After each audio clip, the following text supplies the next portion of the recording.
Look at this. Right here. In the middle of the Sahara Desert. Giant roses. Red as blood. Growing out of pure sand. No rain. No river. No shade. Just sand. Heat. And silence. Scientists said this was impossible. Farmers laughed at the idea. Even locals who have lived here for generations, they had never seen anything like this. This desert has been dry for over 1,000 years. Nothing grows here. Nothing survives here. The sun hits the sand like a hammer every single day. Temperatures reach 50 degrees Celsius before noon. And yet, here they are. Roses. Giant ones. Standing tall in the orange Sahara sand. Petals wide open. Blooming under a brutal desert sun. Releasing a scent so strong, visitors say they could smell them from half a kilometer away. How did this happen? One man decided to try something the world said was crazy. He carried black soil across the desert. He built a drip system from thin black pipes. He planted tiny rose seedlings into the sand, one by one, with his bare hands. And then he waited. What happened next shocked everyone. The desert, this ancient, lifeless, burning desert, started to bloom. This is that story. From the very first day. The empty land. The preparation. The planting. And the moment the first giant rose opened its petals to the desert sky. Let's go back to the beginning. His name is Hassan. A simple man. A farmer. From a small village on the edge of the Sahara. He is not a scientist. He has no university degree. No fancy equipment. No government funding. He has only two things. His hands. And his belief. Hassan grew up watching the desert grow bigger every year. The sand creeping closer. Swallowing farms. Killing crops. Pushing families out of their homes. He saw his father lose everything to the sand. And he made a decision. He would not run. One morning, before the sun had even risen, Hassan packed a single bag. Water. Dates. A small notebook. And a handful of rose seedlings wrapped in damp cloth. He walked 3 kilometers into the open desert. No road. No path. No markers. Just sand in every direction. He stopped, looked around, and pushed a small stick into the ground. This is where it starts, he said. Right here. People in his village thought he had lost his mind. His neighbors laughed. His own brother told him to stop wasting time. But Hassan had read something extraordinary. A single scientific paper, written in 1987, by a botanist who believed that roses, with the right soil and the right water system, could survive in desert conditions. Nobody had ever tried it, until Hassan. He knelt down in the orange sand, looked at his small seedlings, and began to dig. That single moment, that first dig, changed everything. Before a single rose could grow, the land had to be prepared. And preparing desert sand for roses, that is not a simple task. It is backbreaking work, done under a sun that never shows mercy. Hassan knew this. He had studied the 1987 paper for months. Read every line. Made notes in the margins. Circled the most important parts with a red pen. The paper said 3 things were critical. First, the trenches. Deep channels dug into the sand. At least 40 centimeters deep. This protects the roots from the surface heat. Down in the trench, the temperature drops significantly. Enough for roots to survive. Second, the soil. Pure desert sand cannot feed a rose. Hassan needed organic matter. Rich, dark living soil. He sourced it from a region 200 kilometers away. Carried it by truck. Then by donkey. Then on his own back. Bag by bag. Across the open desert. Third, the water system. Roses need water. But in the Sahara, water cannot be wasted. Not one single drop. Hassan designed a drip irrigation system using thin black pipes. Each pipe delivers water directly to the root. No evaporation. No waste.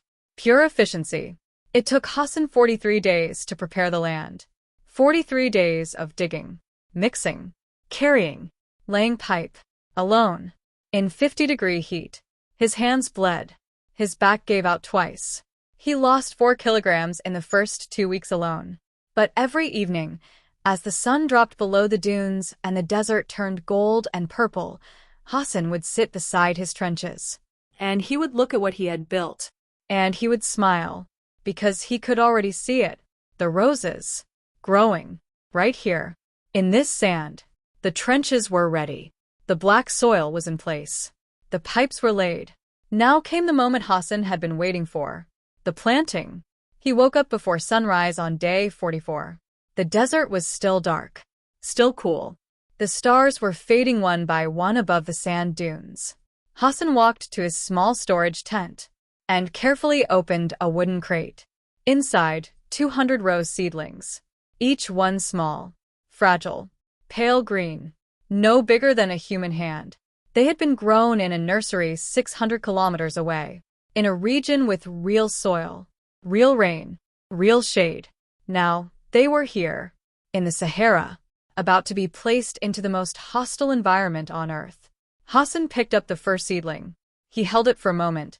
He looked at its two small leaves, its thin white roots, barely thicker than a thread, and he whispered something. Nobody knows exactly what he said. But the people who were there that morning, two of his cousins who had come to help, they said he looked like a man placing something sacred into the ground. He lowered the first seedling into the dark soil trench, pressed the soil gently around the roots with both thumbs, then moved to the next one, and the next. 200 seedlings, planted one by one, with the same care, the same gentleness, every single time. It took 11 hours. By the time the last seedling was in the ground, the desert sky had turned deep red and orange with sunset. Hassan stood up slowly, looked at the 200 tiny green seedlings now sitting in their dark soil trenches. And for the first time since this whole journey began, he cried. Now came the hardest part. Not the digging, not the carrying, not even the planting, the waiting. Hassan had done everything the paper said. Everything was in place. The trenches, the black soil, the drip pipes, the seedlings. But the desert does not care about preparation. The desert tests everything. The first week was terrifying. Temperatures hit 52 degrees Celsius on day 3, the hottest day of the year. A wall of heat pressed down on the desert like a physical force. Hassan checked his seedlings every 2 hours. Every single one looked like it was dying. The tiny leaves curled inward, turned pale, almost yellow. The thin stems bent toward the sand, like they were trying to lie down and give up. Hassan did not panic.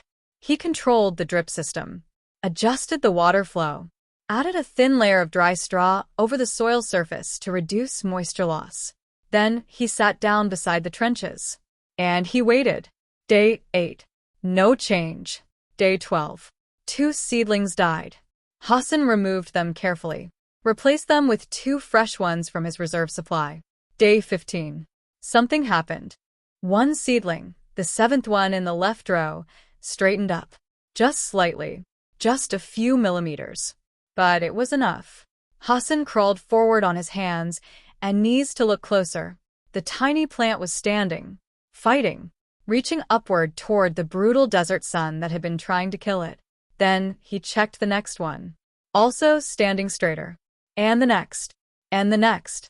By day 20, 184 of the 200 seedlings were alive. And they were all, slowly, impossibly, stubbornly, growing. Day 23. Hassan was asleep in his small canvas tent. It was just before dawn. His cousin Yusuf was on watch outside, sitting beside the trenches, keeping the jackals away from the irrigation pipes. And then Yusuf saw it. He stood up slowly, walked closer, crouched down. He could not believe what he was looking at. He ran to the tent, grabbed Hassan by the shoulder, pulled him outside without a single word of explanation. Hassan stumbled out into the cool pre-dawn darkness, still half asleep, eyes barely open. Yusuf pointed at the trench. Hassan looked down, and he stopped breathing for a moment. New growth. Real growth.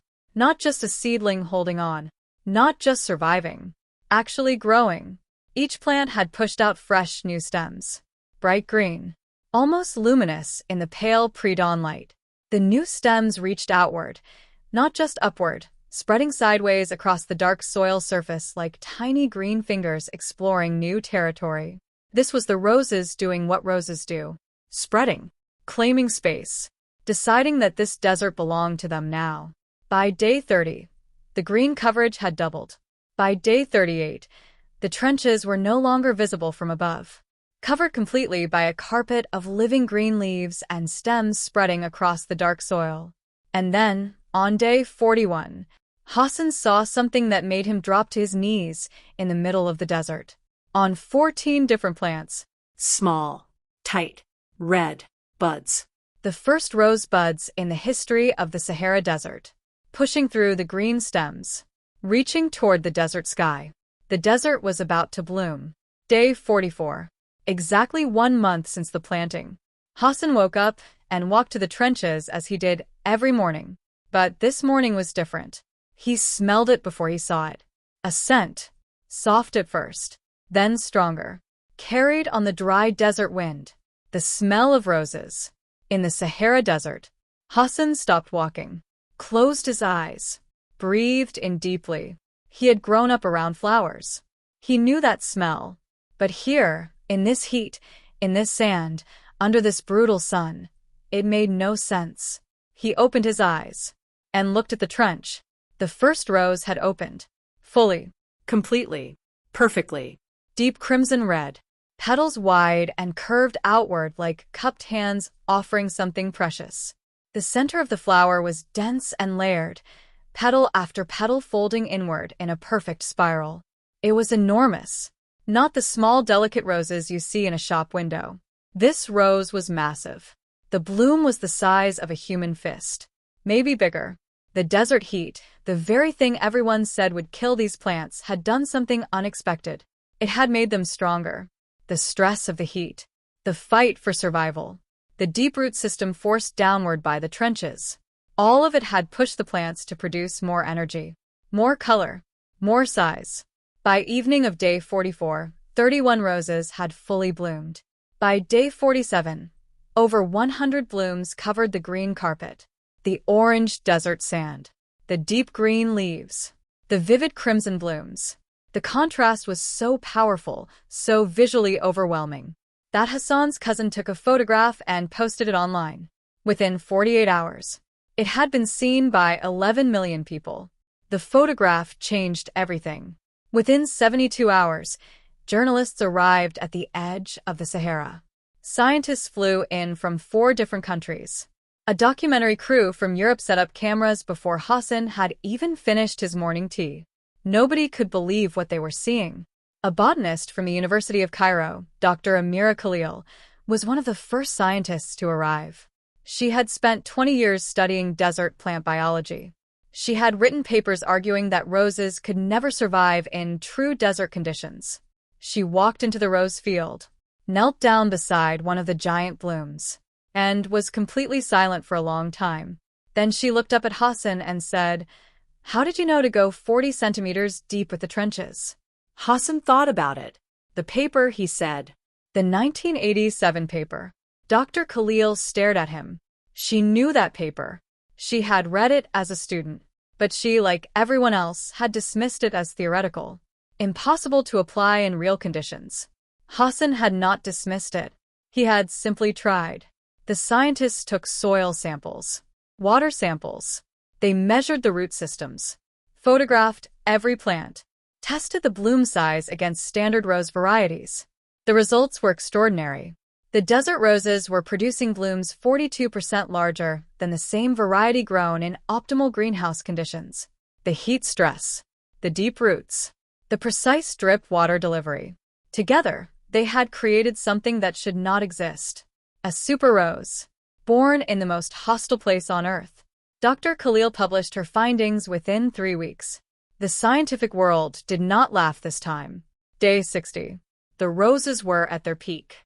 200 plants, nearly all blooming simultaneously. The field was a wall of crimson red and deep green, visible from over a kilometer away across the flat desert. The scent was indescribable. Visitors who came to see the field said the same thing, again and again. You smell it long before you see it. walking toward the field across the open desert. Nothing around you but sand and heat, and then this wave of scent hits you.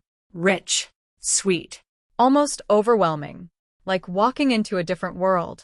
Now, it was time for the first harvest. Rose harvesting in a commercial field is precise work, done at a specific time, in a specific way. The best time to cut roses is early morning, just after the dew point, when the bloom is fully open but the heat of the day has not yet begun to stress the petals. In the Sahara, there is no dew. There is no cool morning in the traditional sense. So Hassan adapted. He harvested by moonlight, 2 in the morning, when the desert temperature dropped to its lowest point of the night, when the air held just a fraction more moisture than during the day. He and his cousins moved through the rows with small curved harvesting knives, each cut made at a 45-degree angle, exactly 5 centimeters below the bloom, preserving the maximum stem length. The cut roses were placed immediately into buckets of cool water carried from the storage tanks. 163 roses harvested in a single night. Each one perfect. Each one enormous. Each one crimson red and fully bloomed under the desert moon. They were packed into special boxes before sunrise. And by the time the sun rose over the Sahara dunes that morning, the roses were already on a truck, heading to market, where they would sell for 3 times the price of any rose grown in a greenhouse. Hassan's roses sold out in 4 hours. Every single bloom. Flower shops across 3 cities placed repeat orders before the first truck had even returned. But Hassan did not celebrate for long. He was already back in the desert, digging new trenches. Because this was never just about roses. This was about something much bigger. Hassan had proved something that the world needed to hear. The desert is not the enemy. The desert is just a place that has not been understood yet. Every year, 6 million hectares of fertile land turns to desert around the world. Families lose their farms. Communities lose their food. Countries lose their futures. And most people look at that advancing sand and feel only despair. Hassan looked at the sand and saw soil waiting to be activated. He saw water waiting to be delivered with precision. He saw roots waiting to go deeper than anyone had tried before. He was not a scientist. He was not wealthy. He did not have technology or teams or funding. He had a 40-year-old paper, a second-hand truck, some black pipes, and the absolute refusal to accept that something was impossible simply because nobody had tried it. After the story spread, 12 farmers from 3 different African countries contacted Hassan directly. He traveled to meet every single one of them. He brought black pipes. He brought dark soil samples. He brought photocopies of the 1987 paper, annotated in his own hand. And he sat with each farmer in their desert. And he showed them exactly what he had shown the sand. That life, with the right preparation, the right patience, and the right belief, can grow anywhere. Even here. Even in the sand. Even in 50-degree heat. Even in a place that has been empty for 1,000 years. The desert bloomed once. It will bloom again. And again. And again.